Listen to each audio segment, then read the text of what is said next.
All right, Rock and roll, guys. Come let's on. go. Let's get it going. Welcome everyone to our KÉCŌ live call. This is going to be week 4.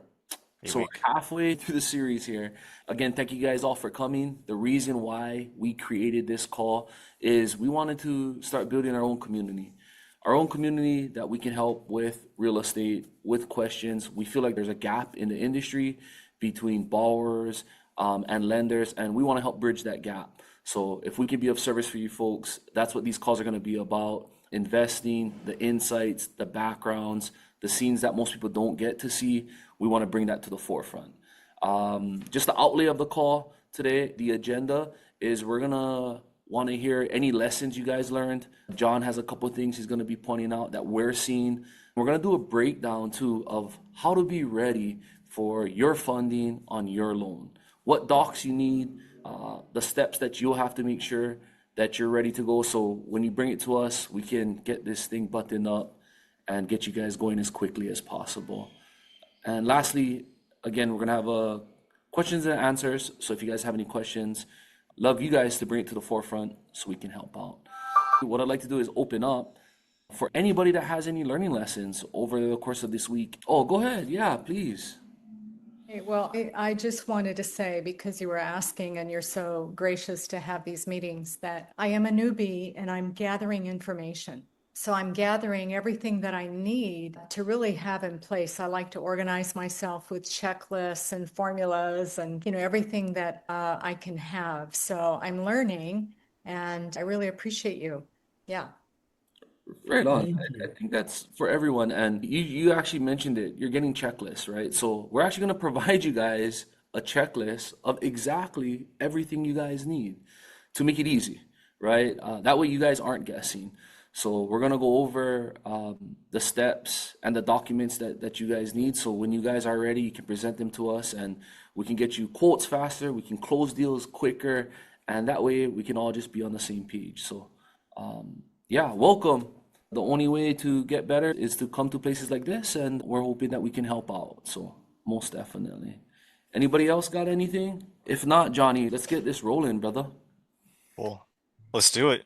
As always, we'd like to start off with a couple big learning lessons we've realized this week. First one regarding DSCR, debt service coverage ratio, is what that stands for. It's just a fancy word for long-term rental and short-term rental loans that you use to buy. And right now, if you guys are running numbers on a rental property or looking at a DSCR loan, you can't afford to be casual with your math, meaning factoring in at least a 1.15 DSCR ratio today, because the 1 ratio today is highly likely to drop below the 1. And when I say DSCR ratio, that's calculated by taking the net operating income and you divide it by the debt service. So if your DSCR ratio is above 1, it's proof that your property is cash flowing and the income from the property is enough to cover the mortgage payment. Now we're asking or telling people to at least buffer in a 15% cushion because of raising taxes and insurance rates. We're in an environment where both of those are going up, especially with a lot of the storms that recently hit Hawaii. That's hitting insurance hard on the islands, and especially in the mainland after the Florida storms and other natural disasters that happen, especially on the East Coast and the Southeast.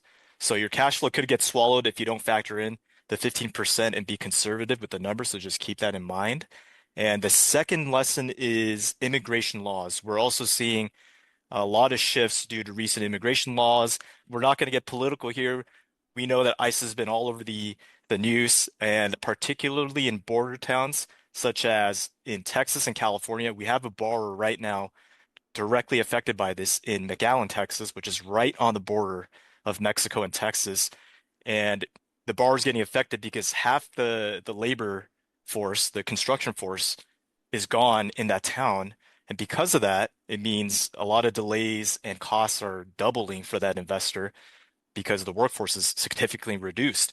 So you have to factor these shifts into your guys' timelines and holding costs when you're looking to buy, especially on the mainland. Hawaii maybe not be as affected as much. If I'm wrong, let me know in the chat. But that's what we're seeing on the mainland. Just making sure everybody understands, because like you could qualify for a DSCR loan, you could close a DSCR loan, but then what John's saying too is like you have to factor in changes. Like it will change, taxes will go up, insurance is likely to go up, not all the time, but like most of the time it does. So that affects your cash flow, right? So maybe a DSCR is today at closing and it's real, but it's real tight. Like in a year or two, we don't know, right? So just factor that in so that no one gets stuck. And Yep. DSCR, that's comparable to like if you're working with an asset-based lender or someone who's primarily asset-based, meaning they look at the asset primarily first before the individual, like private lenders do, then they go off of DSCR, off of the asset's performance, is the asset cash flowing, rather than DTI, right? Debt to income ratio, which the banks will they look at when they're looking at underwriting a loan. Is you personally, how much debt do you have versus how much income you have? Versus an asset-based lender is a DSCR loan is an asset-based loan. It's going off of the performance of the asset. Great stuff. So the first topic here, as Kaylee was mentioning, we're going to give a full breakdown of the docs that are required on every full file and submission with every deal. And the first one here is the purchase contract. A lot of the small details that are missed on these initial docs is one of the number one reasons that deals tend to get delayed and timelines tend to get extended. So sending us clean purchase contracts with the buyer being your entity, LLC, or corporation, however you have it structured, is crucial. We only do business purpose loans. I know we talked about it on the previous call. So you cannot put your personal name as the buyer on the purchase contract. The second thing is the underwriting team checks every single box, so we do need signatures from all parties in all signature boxes with current dates. And we do receive occasionally out-of-date purchase contracts because we have some investors who will come to us if the initial lender couldn't perform and they couldn't close on the loan, so they have an outdated closing date. If that's the case, you do need an addendum with the purchase contract. So make sure there's no missing addendums, and the addendums do have to be signed and dated as well. For a couple quick tech tips, we use DocuSign as the main common and cleanest website app to get digital signatures. Stylus, I know on a PDF is convenient and it's sometimes faster than DocuSign, but underwriting will reject that if it's just a stylus. So avoid using that. And if you are needing to scan physical docs, if you guys download an app called Genius Scan, I've been using it for a very long time. It's a free app and it just uses your phone camera to turn any paper pages into crisp PDF. So you can just scan that really quick, email it over to us. Moving on to loan app here. The rule here is simple with this one as well. Fill it out completely, no boxes skipped. If you do skip a box, though, whether intentionally or accidentally, underwriting will flag it just like the purchase contracts, and they'll send it back, and then your file will go back to the beginning of the queue, basically. So that could cause delays. So before you guys submit it, you can run it by us first, and then we'll do whatever we can to make sure it's clean so we can submit it to underwriting with the cleanest full file as possible. So when you do submit that app, we also do credit check after we submit the full file. And typically it is a hard pull tri-merge credit check across all three credit bureaus, TransUnion, Equifax, and Experian. And we also do run a standard background check. It's specifically at criminal history, violent crime, any mortgage rates. So if you have anything on your background or credit history, don't hide them from us. Just reach out to us ahead of time so we can give you specific rules and guidelines on how to navigate it. We're here to help you guys get every deal approved. So we're on your team. We're playing both sides, both your side, and we also have to check all the boxes that underwriting is asking for as well. And the same goes for any kind of disclosures right here. If you can see, this is a screenshot of the template of the disclosures that we have. It's very simple. Make sure every party signs, every box is accurate, and all the dates have to be current as well. I know I just kind of bombarded you guys with a lot of info here. Do you guys have any questions that you want to drop on the chat or anything else you wanted me to go over again? I got a question, John, because we get Yeah. this a lot, and maybe some of them might be thinking. So let's assume that we got like three parties on the entity, right? Three Yep. different individuals. If there's three different individuals on the entity, do all three of them need to sign and become guarantors on the loan? If they are 20% or more, they do have to be a guarantor on the loan. Yes. we and they get have that to be signed. question a lot, so Yeah, I thought that would be great for everybody to know. So yeah, yeah, guys, 20% or more. If you're 20% more ownership, then yes, you guys will have to be a guarantor on the loan. right. That's pretty industry wide, isn't it? Right Yeah, now? Yeah. it's pretty standard industry wide. So yeah, if you guys have a specific structure with your entity that you want to set up, let us know ahead of time. I got one more thing, John, not to prolong this, but Yeah. maybe somebody might be thinking out there, why would somebody not want to be a part 20% or lower ownership, or why would they want to be 20% or more, or why does that even matter? hmm You can share So that. the main reasons people want to be 20% or more and be a guarantor on the loan is because they want the deal to count as part of their track record, because maybe they want to go off on their own eventually outside of the partnership and do their own deals. And people who don't want to be, who want to be 20% or less, the most common reasons we found is because either their credit is not up to par yet, or they don't want their background and credit pulled for whatever reason. There's multiple reasons. So those are the most common reasons. Yeah. Perfect. And we have to just remember that the lenders or the money is mitigating risk too. They're trying to balance the scales. They want to close, but they can get in big trouble if they make a mistake, right? So there's real consequences to like for investors. Most of the time, you're entrepreneurs, and entrepreneurs like your credit swings. It can swing like 100 points. We know this, we Yeah. understand. Um, but in order for it to qualify for the institutional capital that's now in our space, which is a great thing because we have so much more money available now. But now we got to jump through hoops, right? Yeah. So for us, if we can't get the deal done, we'll tell you, and we'll tell you why.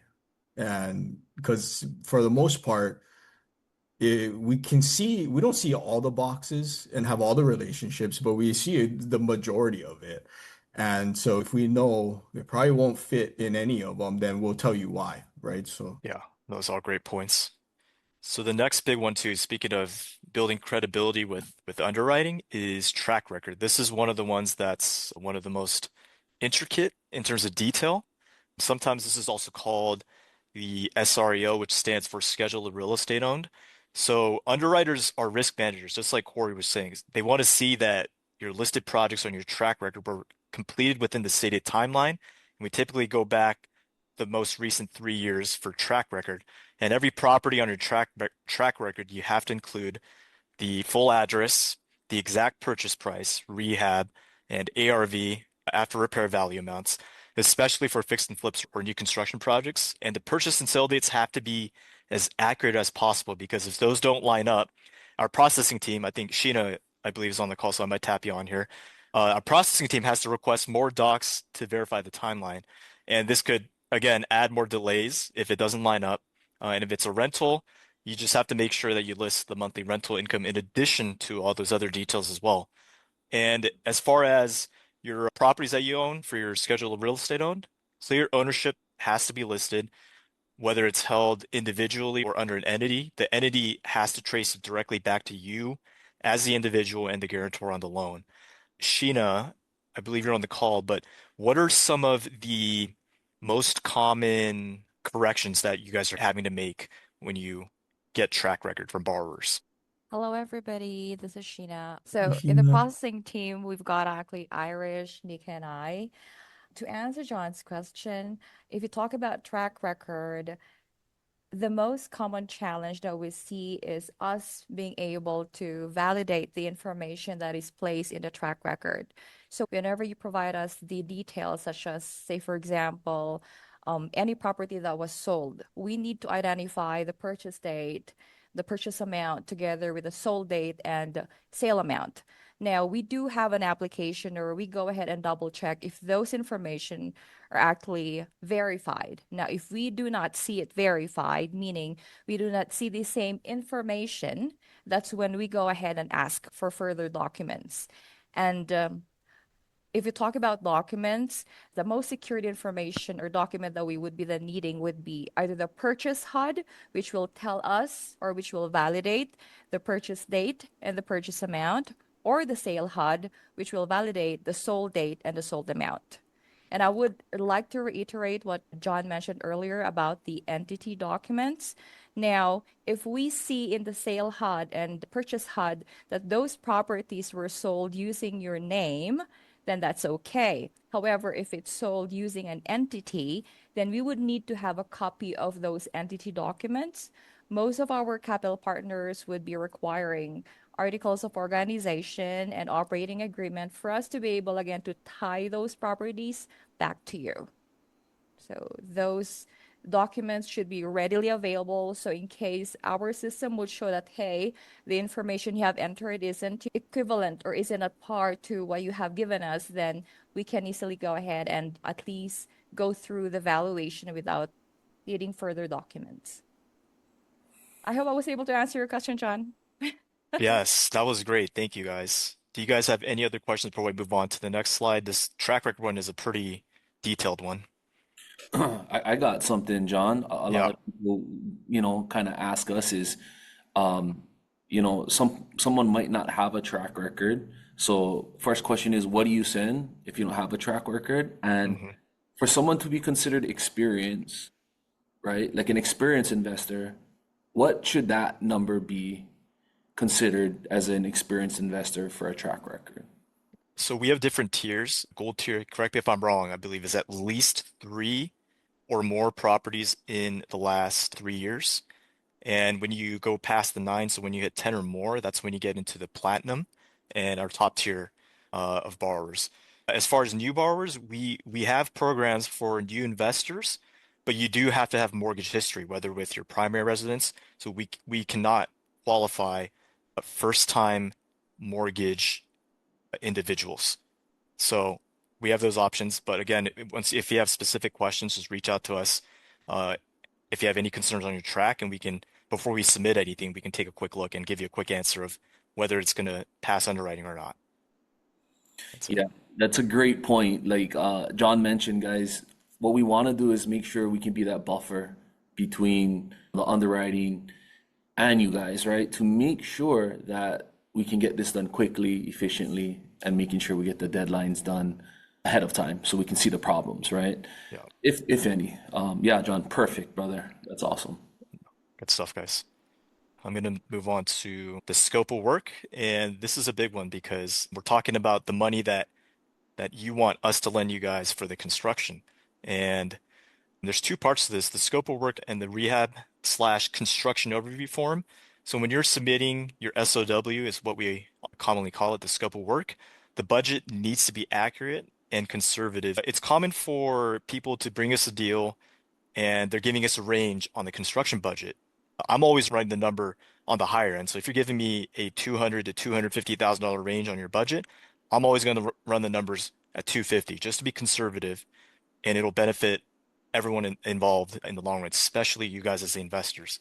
And the budget goes directly to a rehab review team. And if your numbers look unrealistic or any part looks inaccurate, it will cause delays because they're going to call it out.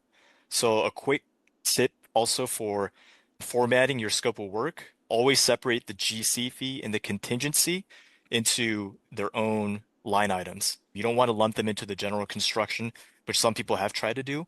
But to make this easy for you, again, we have templates in that Google Drive link that Kea had dropped in the chat. So everything is shared in there as well. And if you look at the rehab overview here, these are real life examples from my own borrowers of good examples and a bad example of what a rehab overview description looks like. So this is a screenshot of the second page in the rehab construction overview form. What you need to do is you need to paint a clear, comprehensive picture from start to completion. Imagine trying to explain your project to someone who's never seen the property. Underwriting needs that level of clarity to approve the risk. And there's actually, again, the example description that is built right into the construction rehab overview form so that you can be guided.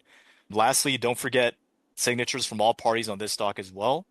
And a final little quick piece of advice is on the form, the contractor information, it says optional next to it. I would recommend filling that out because when we have your contractor's info, it ensures we can vet it up front and your post-closing draws don't get delayed. Because if you don't have that, then we have to go back and vet it. So it's better to get all of that done up front. so that there's no delays after you close on it. Before we move on, before I hand it over to Keely, do you guys have any other specific questions about rehab overview form or scope of work? Question, the GC fee. Is there a particular reason that they don't want it that way? I've just done it the other way in the past, so I'm curious. About lumping it, the GC fee Yeah, and the yeah. contingency? The Uh, contingency I understand, but the GC fee. yeah, it seems to be pretty standard now across all lenders. I'm assuming, I think Corey, you might have a better idea, or Kelly, you might have a bit better idea of why specifically they're using that. I mean, in my experience, they want to make sure that that is accounted for, right? They want to know all the numbers in and out. And that's the explanation that I got when I was speaking with them. Why does it have to, is it not blended? Why does it have to be said or on its own line item, right? And that's what I got. And I think it's just to make sure everything's out in the open, right? And the numbers aren't being raised for whatever reason. This is actually something that when we were borrowing a lot, we didn't have to do. But I think it's because sometimes it can get messy where we got to remember like these underwriters, and they usually have a construction person who all they do is look at budgets. So you got to think, you know your numbers, but they know their numbers too, and they know the numbers across the nation because they're getting things from everywhere, right? And so they are going to check the line items, and sometimes it doesn't line up. It's like, where's the difference? It's like, oh shoot, it's because maybe the GC is taking a bigger fee on this one. It doesn't mean that the budget's wrong, doesn't mean it breaks the deal. That's just my thoughts because again, we never have to do this on a wide scale. It's kind of new. So does that make sense, everybody? Layla, was that along the lines of what you were asking? Yeah, just because are they still funding that GC line? Oh, right. They're asking for it broken out because in the past, right, that wasn't funded. And when do they fund that? Yeah, and how do they fund it if it's Yeah, how broken do they out? fund that? Do we know this? I think this is new, you guys. I think this is pretty I think new. it is too. Yeah, The last three, they asked for this The specifically, last three, yeah. and they Yeah. specifically made sure it was in a line item. Okay. We And gotta it's track something to make sure to see if they cover that. If that's a line item that they bill for. If it is, honestly, that might be a good thing. right? Except they might only allow for, I don't see why they would clear that line item 100% until the loan is closed out or it's done. The last draw or The last something, draw. right, is what you're saying. yeah. Mhm. Yeah. Yeah. The last deal I did though, they did fund the GC fee. GC fee. Yeah, Oh, Oh, cool. the most oh, recent one. okay. Yeah, Because they used to not, so that's great. Yeah. Yeah, good. Thanks. cool. Thanks for clearing that up. Yeah, thank you for the question, Layla. We will move on to the next one. I'll pass it on to my guy Keely, All right. the plans and permits. So plans and permits, this is primarily for ground up construction, right? We can do a deal without plans and permits. However, leverages are going to be reduced. It says most likely, but I'll just be upfront. You guys' leverages are going to get cut. So just to give you an example, the highest leverages that we can offer on a ground up construction is 75% of the purchase of the land. We can fund up to that. You guys would have to come to the table with the difference, which would be 25%. Now, if we don't have plans and permits in place on the ground up, that 75% turns into 65%. So that leverage gets cut and you would have to bring more funds to the table. Hawaii is a little tough though. I think we all know that. The city and county is slow to provide plans and permits. However, there are some other states out there, a lot in Texas, where they're jamming. I mean, unfortunately, that's just how some states are. Texas, they get things done very quickly there. Washington, I'm doing one in Washington right now, and I'm actually running into this right now, where we were waiting for permits to come in, but it's taking a lot longer than expected. So what we're going to end up doing, since the gentleman bought this property in 2019 for I think it was like 195, and now the as is value is over 600. 10% isn't a huge cut to him because we're going from 75% to 65, but he's already in it, a lot of equity, right? So he's like, yeah, that's fine. Let's just take out the funds because I'm going to use those funds to make sure that I can get my permits and get things done quicker. So in that sense, it makes absolute sense to do it. And these are kind of some of the things that we can possibly help walk you guys through, right? If you guys have questions of what's the best way, because I actually brought this to the team this morning when we had our team huddle. Every morning we have a team huddle. We go over the deals of what we think would be best. So I brought this to the team, and yeah, it was unanimous. I think everyone raised their hand, was like, yeah, if this guy has that much equity and it makes sense. We get the cut on the leverages, he gets the funding, and then he can move forward with the permits. So just know that if you don't have plans and permits in place and you're doing a ground up, yes, your leverages will get cut from 75 to 65%. I wouldn't even like, and that's industry wide. And Mhm. so it's more like standard. If you don't have permits, you're gonna have to bring 35 down on the land. And again, we have to put our minds when you're making offers out there and stuff, and when you're looking at a deal yourself, it's a tough gig, because you have to negotiate and get everybody settled on the seller side to ink the deal, and then you got to get your money right, and then you get your crew right. So part of getting the money right is understanding that the money has to mitigate risk too. So the most riskiest right now in our space is like just raw land. So if you're doing a ground up construction loan as a lender and you lend on just dirt, your collateral is just dirt with no paper behind it, then no paperwork of approval, like the permit saying that you can build, it's substantially, more risky for the lender. Once you get the permits, the risk, goes lower substantially. So then that's why they can give an extra 10%, right? So that's why the changes in the leverages. I'm sure everybody kind of understands that, right? Yeah, great point to bring up, Corey. So entity docs. Johnny mentioned it earlier. So we do business to business loans. And with that being said, we cannot use your own personal name. So the entity docs, usually we do see LLCs that people are using. The borrower is the entity, right? And just to really break it down, the borrower is the entity and the guarantor is the individual, which would be you, right? The owner of the entity. So you would be a guarantor on all the loans. And what are the docs needed? So if the entity is a trust, sometimes people have trust and they're irrevocable. If they're irrevocable trusts, that's very difficult to do. Normally we turn it away. We just can't do it. But if it's revocable, we can do it. We will need all the trust documents though. Like everything that was done when you guys set up those docs, we would need that. If the entity is a corporation, board of directors, shareholders, everything must be just clearly outlined. Basically, underwriting just wants to be able to look at the docs and know exactly, okay, this is the entity and this is the individual that owns the entity. If it's confusing to them, they're going to come back and ask more questions. So the more clear we can outline these documents, the easier and quicker it's going to be. Let's move on. So what are the docs, right? And these are important docs to know and understand, right? So articles of organization is what we're going to need, the operating agreement. What is a member versus a manager versus a sole owner? So people set up their LLCs differently, right? Whatever it is, I don't think there's any right or wrong way. It just depends how you set it up. But that goes into the next bullet point. Like the language just needs to be exactly the same for the entire entity. It needs to all be cohesive. Ownerships completely and clearly outlined, even if you're the sole owner. And I know that's weird, but there's been times if you're the sole owner, it's not 100%. Underwriting is going to kick us back and say, is it 100%? So make sure that those are taken care of. Certificate of good standing, I think that's pretty self-explanatory there.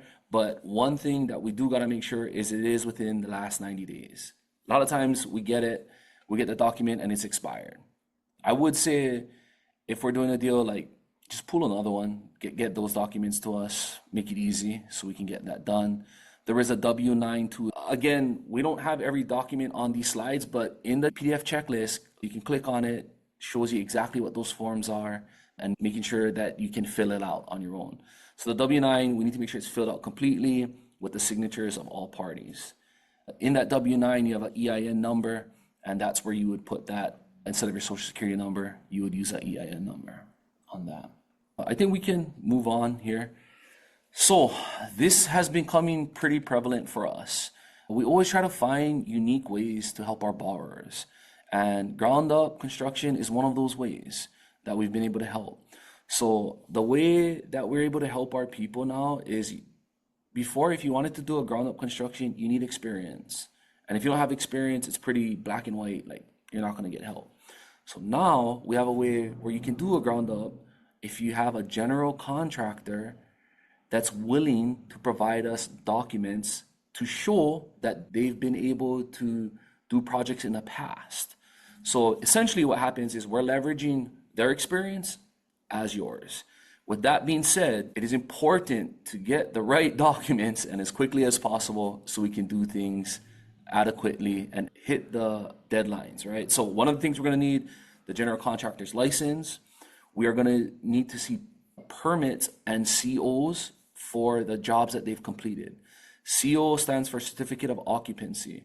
And basically what that means, it's a document from the city and county of Hawaii that states that yes, the GC performed the work, it was done adequately and safe. And then you get this document. Without that document, it's going to be very, very difficult to verify the work. And most times we will not be able to tie in that general contractor as the person who did the work. So we need to make sure we can do that. We are going to ask for proof of workers' comp, liability insurance, a letter of explanations. There are some times where we need to go deeper and we can't tie them into the job that they did. So letter of explanation of what's going on, what happened. That's when we bring in the permits as well. We might even ask if they can't provide a permit or certificate of occupancy, we might even ask for a construction document saying that the owner allows the contractor to do the work. So that's another document that we can use as well. So if the GC is on title and their experience is being used, need matching bank statements as well. Yes, this is something. So we're going to need matching bank statements to give 100% reasonable proof that they were paid by the owner. And these are some of the things that we're going to need. There are times where we don't need them, though, too, because we can tie them in with the certificate of occupancies. But these are just additional things that they may ask for if we can't tie it in. And one thing we all got to remember, right? We want it to be easy. We want it to be done quick and easy. But got to remember, we are borrowing money, and there are certain rules that we just cannot go around. And if we cannot tie them in, these are the documents they're going to ask. And if we cannot provide these documents, two things: we either need another GC or we're not going to be able to do the project. Unfortunately, that's just the reality of it. And just know that we are by your side, though, and we're going to try to do what we can to assist. But when we get the general contractor involved, it is important to make sure that we have these documents. And what we try to do as well, I've seen John do it, I've done it. I get on the phone with the general contractor and let them know, like, hey, we're going to need this stuff before we can even get the loan done and everything else there. John or Corey, you guys want to add anything else to that? This is new as well. Yes. Which I'm actually surprised that they're okay with, going off of the general contractor's experience, but that's what the industry's moved to, and there are actually only a few right now. Mm-hmm. But like the few that are doing it, there's a good chance that people they're watching to see how this performs, right? They learn from each other. We all learn from each other. I think it would be a great thing if it works out. I mean, this is perfect for a new investor. If you know a GC that has experience that you trust and that you're going to work with, then now getting financing is going to look a lot better. Thanks, Corey. John, you want to add anything else to that, brother? I don't know if you had already touched on it before, but if a GC is wanting to shift from working on their clients' projects and doing their own, can we still use their experience to qualify for their own projects? Yeah, that's a great question, John. And that's what we're advocating for, because a lot of these general contractors, they feel so tied down because they need an owner to go do the jobs, right? So they can make money. So to answer your question, John, yes, the general contractor can use all the experience that they've done and do their own projects. So we're really giving the keys to the castle to these general contractors and showing them, hey, instead of doing it for this guy, why don't you just do it for yourself? Right, so we have a lot of conversations with general contractors and giving them another way where they can grow their own portfolio, real estate portfolio. So great question, John. Okay, other docs This is pretty self-explanatory though, but we are going to need a picture ID, so driver's license. If we don't have a driver's license, we can use passports. Sometimes lenders do ask for passports. Title, point of contact, insurance point of contact. Really important. I think we've touched upon this before, but you want to make sure that you have a title company that understands business purpose loans, that understands investments. Because if not, the title company is going to be asking you a bunch of questions that you might not know. It might delay things as well. Having a good title person that understands these contracts, understands what we're doing, just make things easier. Insurance, if you have a point of contact, that's great. If you don't, we've been in the industry quite a bit and we don't mind sharing some of our resources for some insurance. Insurance is going up. John talked about it earlier. Like, there's no doubt about it. Insurance is getting more expensive. So having a couple of different insurance guys in your pocket might not be a bad idea. Last thing here is bank statements. So they will ask for bank statements just to make sure you do have reserves in your account. So they do ask for the 2 most current bank statements. So title company, like it's important to note that it's the title point of contact. It's not necessarily the company, because the company could be like a national company, a First American Title, but your title officer could not have any experience with closing a private loan. So just that's a key point too, is like make sure your title officer or your escrow or your title is familiar with these type of loans. It'll help go smoother. Thanks for clarifying that, Corey. Yeah, absolutely. All right. Okay. Condo specific. So yes, a lot of people ask, can we do flips on condos? Of course we can. So when you're condo specific, there are certain documents that we'll need. So we'll need the HOA docs. So it does say here 50% or more needs to be owner occupied. And that's a big one. That's pretty much standard, I think, across the entire space of what we're doing here. But they do need to be owner occupied units. It has to be conformable as well. Conformable means that 50% or more is owner occupied. And why is that important, right? Because it's important because if you're going to flip the house, you need to know that you can get financing on the back end. The lender wants to know that you can exit the loan, right? But we all know, especially lenders, that if a building doesn't conform, then it's going to be a lot harder to get financing. It's not a conventional mortgage anymore. Now you're in the non-QM world, which is okay. I mean, that world's gotten a lot bigger. It's just harder. So the bridge lenders on the front end consider that in underwriting. Yep. Thanks, Corey. Leasehold versus fee simple. We can do leasehold. It does get tough though. They're going to want to make sure that there's a long enough leasehold time. So correct me if I'm wrong, John or Corey, but I think it's 50 years. I think if it's under 50 years, they're not going to do it. From my memory. John, I thought it was 30, but they could have changed. But usually, and as like if you're an investor flipping you want to do a leasehold property, like you want it to be longer than 30 years, because then you can, again, financing on the back end, right? Like if your lease is not longer than 30 years, then why would a lender give you a 30-year mortgage, right? So they want to know that you can get a long-term loan on the back end to take out the bridge lender. All right, and the last thing's condo questionnaire and HOA master insurance policy. So I think it was earlier this year or last year, a lot of these condos, they had to raise their HOA fees because they weren't adequately insured, right?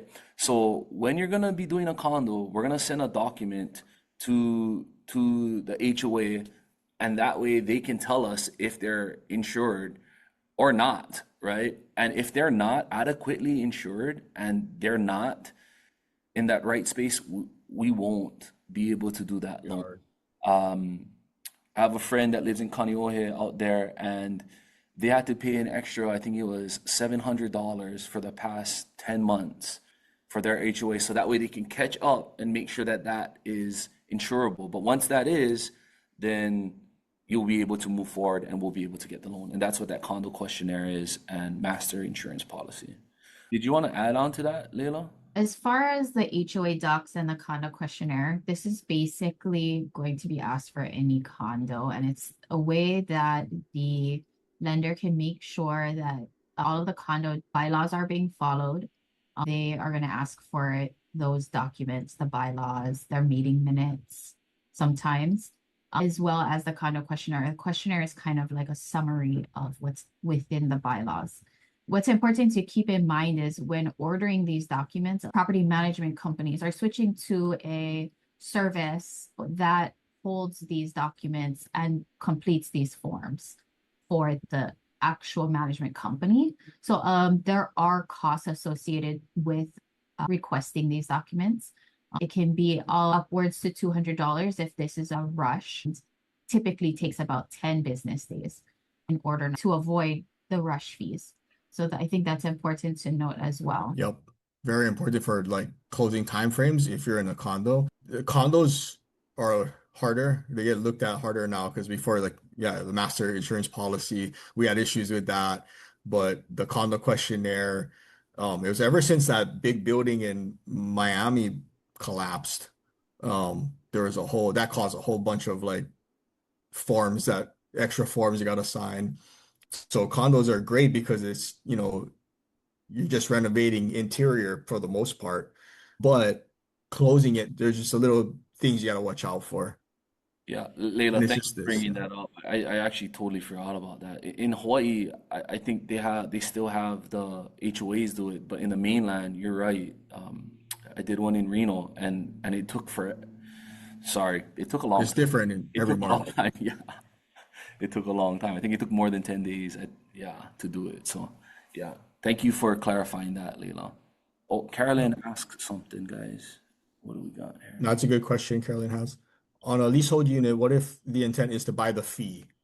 So I think that could get factored in at closing if you're buying it at closing. I think we could factor that in. I don't think we've done that before, but I don't see why that would be a problem.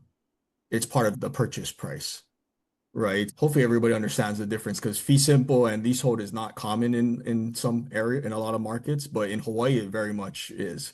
There's a lot of leasehold property, meaning you own your place, whatever it is, a house or a condo unit in the sky, but you don't own the land, right? And you have a lease on the land, and the land has terms on that, right? So if you're leasehold, it could be 15 years left on the lease, and then you're at the mercy of the fee owner.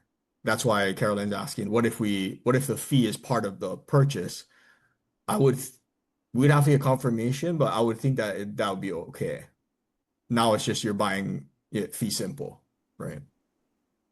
All right, fam. Well, I think we went over a lot of stuff there. Does anybody else have any questions here? Yeah, we'll leave a few minutes for questions, but hopefully this is beneficial for everybody. It does help when you guys ask questions, and sometimes, a lot of it's just straight content, like we're trying to go through the whole process, right? And hopefully this is beneficial. But if you guys have anything that you think we should go over, let us know. So Kura had a question about clarifying what a QM world is.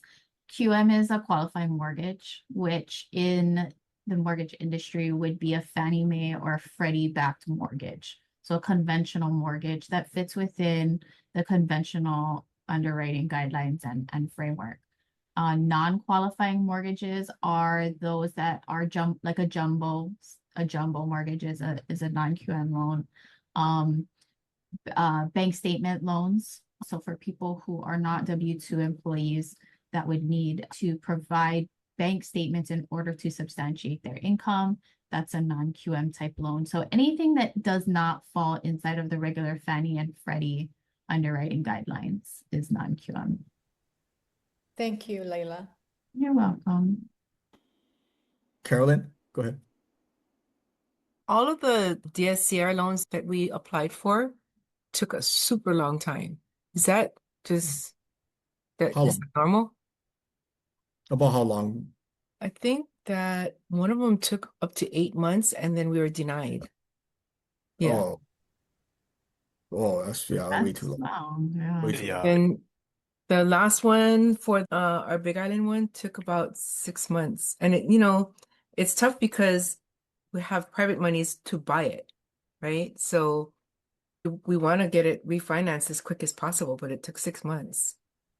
Mm. No, it shouldn't take that long. I mean, unless there's reasons why. I mean, we can talk offline too. You still need help with it, or Oh, no, I'm just wondering if that's like something that we no, that's not should normal. That is not normal. something that we should calculate because they were different companies. Hmm. John closed one in like, was it 2 weeks or 3 weeks? 2 weeks, yeah, a DSCR. Yeah, DSCR. It shouldn't be that long, I think unless it's like a pretty odd situation. So, okay, so one of them was pretty odd because it was only 97% fee, right? So we're waiting for the 3% fee within 5 years. I'm not sure if that's what it was, but they said that they could close the loan and it took 8 months. Every single month they kept asking for statements. So we're sending statements every single month just to find out at the end that They they can't said do we it. didn't qualify for the loan. So we went to someone else and we got the loan. And Yeah, we, it's probably that's definitely why. Like, but they should have told you right away, like not string you along. yeah. We'll be yeah. And in That's fact, the second company, they gave us enough money to buy the fee for that unit and the next unit. okay. Is that like a conventional bank or lender? Bank Yeah, Bank Boy. Yeah. They kind of are more keen to like the structure out here, how to finance stuff like that. So Yeah. that we'd have a hard time, I think, with that one. You'd have to own the fee. I don't Yeah. know. No, actually, I don't know. Because yeah, that one was their getting qualified was faster. It wasn't fast. It was Yeah, just yeah. faster. But the Getting escrow qualified process should was be slow. fast. Huh? That should be fast. That should be fast. Getting qualified, but they should have strung along. I think Yeah, that's because I mean, 8 months is a long time. when you get private monies, and it's, you're getting private monies and you tell them that it's going to be short. So you offer Yeah. them higher interest, right? And to to wait 6 months at No, you that can't. high interest is crazy. Yeah, yeah. Yikes. Well, I'm glad you got it funded. Any other questions before we log off for the holiday weekend? Thank you guys for jumping on. Really appreciate it. It's always good to have like some kind of feedback and stuff. And I know that we're going through the process, the underwriting process. Like this is not the sexy shit they sell you on stage, you know? This is like the real stuff that we gotta know. But that's why sometimes we have problems because everybody's motivated to get started. But to get the boring stuff done, which is very important, it takes the guys that really want to make this happen to stomach through and put the proper procedures in place. And one thing I can recommend, because it is changing fast and there's more transparency out there, is that now more than ever, we have to, if you want to be a professional real estate investor, we have to be dialed. You have to have your docs ready. You got to have your timelines ready. You got to take lead of your crews. All of that is super important because they're watching and they is the market, the money. They're watching. There's software out there that we have that investors don't have. And we can see, we see closings, we see how long they have watch lists. The MPLA has a watch list, right? So if you have too much defaults or if you're not making your payments on time, they track this, right? So these calls are important. Invite other people who you feel would benefit. And everybody have a great holiday Memorial weekend. Hello, everybody. Thank you all guys.